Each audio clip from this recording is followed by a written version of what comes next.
On va consacrer cette première pause à notre invité pour sa première dans notre studio, Julián Cerviño, qui s'est lancé dans l'écriture d'un livre pour le 100e anniversaire du HC La Chaux-de-Fonds, qui est célébré cette année. L'ouvrage va paraître ces prochains jours. Il s'appellera Un club sans histoire. Comment est née, Julián, l'idée de se lancer dans un tel projet? C'est-à-dire qu'il y a 10 ans, le club a eu l'idée de fêter son 90e anniversaire.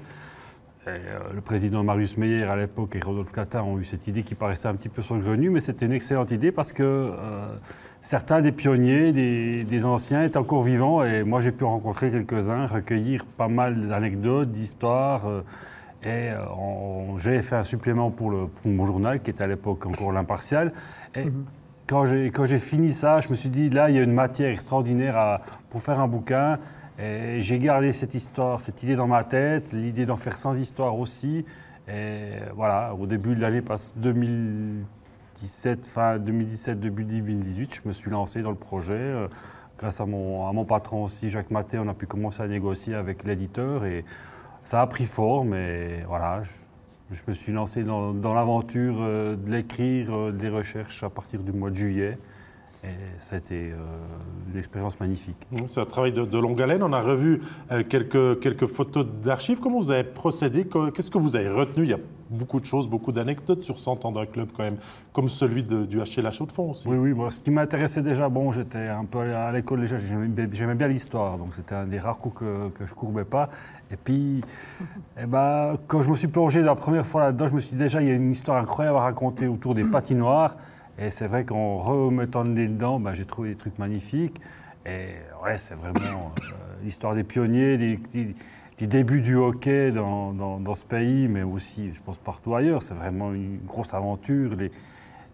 Comment les patinoires étaient faites, comment les gars ils se débrouillaient pour jouer. Ils devaient des fois aller s'entraîner, prendre une camionnette, partir au lac des Taillères, s'entraîner. C'était toute une affaire de pouvoir jouer au hockey, quoi. Le lac des Taillères, Freddy, vous avez connu, vous avez patiné? Je l'ai pratiqué, mais en tant que loisir uniquement, effectivement. Ça reste dans cette magnifique région, c'est la vallée de la Brévine. Je ne sais pas si c'est encore la vallée de la Brévine, en fait, au lac des Taillères, mais c'est la Sibérie quand même de la Suisse. Et presque chaque année, il y a la possibilité d'aller là-bas, mais les paysages sont juste fabuleux. Freddy, vous avez connu le HC La Chaux-de-Fonds pour 2 saisons. Quels souvenirs vous avez gardés de ce club? Sur ces 2 saisons-là, en tant que joueur. Oh, même dans votre jeunesse? Dans ma jeunesse, c'était ma première expérience d'aller à La Chaux-de-Fonds voir des matchs de hockey de Ligue nationale. Et puis ma première paire de patins, c'était déjà des patins en plastique pour ceux qui me connaissent. Je les ai achetés à un certain Sgualdo qui avait un magasin de sport sur le pod, sauf erreur, comme on dit, l'avenue Léopold Robert. Et puis j'avais annoncé à mes parents que j'allais acheter une paire de patins environ 100 francs. Et je crois que les patins coûtaient 260 francs à l'époque, mais ils m'ont servi plusieurs années. Ouais. Et puis sinon, en tant que joueur à La Chaux-de-Fonds, les 2 années, c'était en Ligue B avec pas des ambitions aussi marquées que maintenant. Le club était un petit peu entre deux eaux, on va dire. Et puis voilà, sportivement rien de particulier. Peut-être un souvenir, celui de Pierre-Yves Eisenring, qui est un personnage quand même haut en couleur de cette région, et puis qui nous a quittés maintenant, enfin il y a quelques années. Julián, le pas était difficile de devenir écrivain quand on est journaliste. Quelles sont les différences? Je ne suis pas écrivain, donc je n'ai aucune prétention littéraire en écrivant ce livre. Pour moi, c'est presque plus 100 petits articles ou grands articles qui suivent. Alors là, je ne suis pas du tout écrivain, je sais que je n'ai pas un style extraordinaire. Non, c'est plutôt un truc de rigueur historique, d'essayer de raconter, de mettre en scène certaines histoires, certaines anecdotes. Mais non, je ne suis pas écrivain. Ouais, le livre va sortir ces prochains jours. Quelles sont peut-être les anecdotes ou l'anecdote la plus forte qui vous vient en tête? Il y en a beaucoup, vous savez. J'en ai découvert des centaines, enfin pas des centaines, mais quelques-unes. Par exemple, il y avait des frères Voumard qui venaient de Tramelan, c'est la première fratrie qui a joué au HCC. Ces gaillards, ils venaient de Tramelan et ils venaient en automobile. Mais une fois, leur automobile depuis Tramelan est tombée en panne. Et ils sont arrivés au terrain du patinage, donc à l'est de La Chaux-de-Fonds, à l'entrée de l'est de La Chaux-de-Fonds, du collège. Là, ils sont arrivés avec la calèche du lait. Pas mal, pas mal.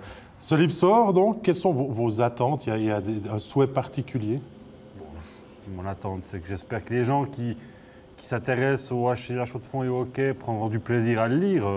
C'est la seule attente que j'ai, c'est que j'espère que ça répondra à certaines attentes de la part de certaines personnes qui aiment ce club. Puis voilà, j'essaie de faire ça au mieux de mon mieux. Je ne pense pas que c'est parfait parce que c'est jamais parfait, mais je pense qu'il y a un beau travail qui a été réalisé aussi par le graphiste Quinquin, de l'atelier Quinquin Yverdon, que je salue, qui a fait un très très bon travail au niveau graphique. Et vraiment, la mise en scène du bouquin me paraît assez bonne.